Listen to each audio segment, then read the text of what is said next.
তো আজকে আমরা জানবো তদ্ভব শব্দ কাকে বলে, তদ্ভব শব্দ এটা কি, বা তদ্ভব শব্দ কত প্রকার ও কি বা এটার সংজ্ঞা। তো এই 4টা প্রশ্নের উত্তর জানবো। তো এর আগে তুমি নতুন হয়ে থাকলে চ্যানেলটাকে সাবস্ক্রাইব করবে, অল নোটিফিকেশন অন করবে, ভিডিওটাকে লাইক করে নেবে। তো আজকে শুধু আমরা এই 4টা প্রশ্নের উত্তর জেনে নেব। যদি আরো কোনো প্রশ্নের উত্তর লাগে তো অবশ্যই কমেন্ট বক্সে বলে দেবে তোমাদের কোন ক্লাসের কোন প্রশ্নের উত্তরগুলো লাগবে। তো শুধু আজকে এই 4টা প্রশ্নের উত্তর জানবো। তো যদি আরো কোনো প্রশ্নের উত্তর লাগে তো অবশ্যই কমেন্ট বক্সে বলে দেবে যে তোমাদের কোন ক্লাসের কোন প্রশ্নের উত্তরগুলো লাগবে। তোমাদের যে প্রশ্নটাই লাগবে ওইটা অবশ্যই কমেন্ট বক্সে বলে গেলে আমি অবশ্যই উত্তরটা দিয়ে দেবো।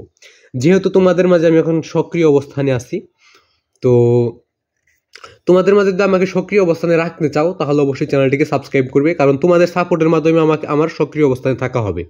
সক্রিয় অবস্থানে থাকলে কি হবে, তোমরা যখনই কমেন্ট বক্সে যে প্রশ্নের উত্তরটা জানতে চাইবে ওই প্রশ্নের উত্তরটা আমি বানিয়ে তোমাদের মাঝে উপস্থাপন করে দিতে পারবো। তো আশা করি তোমরা ইউটিউবের সকল প্রশ্নই পেয়ে যাচ্ছ। তো যেটা না পাচ্ছ ওইটা অবশ্যই কমেন্ট বক্সে বলে দেবে, তাহলে আমি উত্তরটা তোমাদের দিয়ে দেওয়ার চেষ্টা করবো বা দিয়ে দেব। তো তদ্ভব শব্দ এটা কাকে বলে, কত প্রকার ও কি বা এটার কি, এটার সংজ্ঞা, তো বিভিন্ন প্রশ্ন করবে, উত্তর কিন্তু একই, শুধু কত প্রকার ও কি এটা আজকের ভিডিওতে আমি দেখাইতে পারবো না। যদি লাগে কত প্রকার ও কি তাহলে কমেন্ট বক্সে বলে গেলে আমি অবশ্যই উত্তরটা দিয়ে দেবো।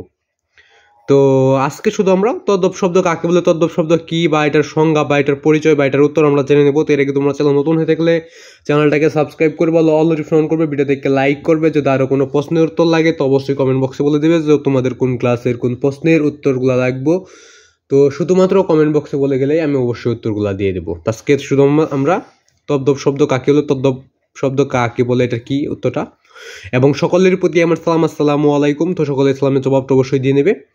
তো আজকের উত্তরটা দেখে নেওয়া যাক যে তদ্ভব শব্দ কাকে বলে, তদ্ভব শব্দ কি, তদ্ভব শব্দ এটার উত্তর বা এটার পরিচয় বা এটার একটা উত্তর বা অ্যান্সার। তো উত্তরটা নিচে রয়েছে, উত্তরটা দেখে নেই। তো দেখো উত্তর। তো প্রাচীন ভারতীয় আর্য ভাষা থেকে বিবর্তিত যেসব শব্দ বাংলা ভাষায় একেবারেই স্বতন্ত্র সেগুলোকে তদ্ভব শব্দ বলে। তো এখান থেকে তোমরা স্ক্রিনশট দিয়ে খাতায় লিখে নিবে, বা তোমরা এখান থেকে শিখেও নিতে পারো। যে তুমি এইরকম হইতে পারে যে তুমি এখান থেকে শিখে নিবে, খাতায় লিখবে না, তাহলেও কিন্তু হবে। ইউটিউবে তুমি যে কোনো টাইমেই সার্চ করলে এই প্রশ্নের উত্তরটা পেয়ে যাবে ইনশাআল্লাহ। তো প্রাচীন ভারতীয় আর্য ভাষা থেকে বিবর্তিত যেসব শব্দ বাংলা ভাষায় একেবারেই স্বতন্ত্র সেগুলোকেই তদ্ভব শব্দ বলে, বা এগুলোই তদ্ভব শব্দ। তো যদি আরো কোনো প্রশ্নের উত্তর লাগে তো অবশ্যই কমেন্ট বক্সে বলে দেবে যে তোমাদের কোন ক্লাসের কোন প্রশ্নের উত্তরগুলো লাগবে। যে ক্লাসের যে প্রশ্নের উত্তরগুলো লাগবে এটা কমেন্ট বক্সে বলে গেলে অবশ্যই উত্তরগুলো দিয়ে দেওয়ার চেষ্টা করব। তো আজকে শুধু আমরা জানলাম যে তদ্ভব শব্দ কাকে বলে, তদ্ভব শব্দ এর সংজ্ঞা বা এটার উত্তর। তো আরো যদি কোনো প্রশ্নের উত্তর লাগে তো অবশ্যই কমেন্ট বক্সে বলে দেবে যে তোমাদের কোন ক্লাসের কোন প্রশ্নের উত্তরগুলো লাগবে।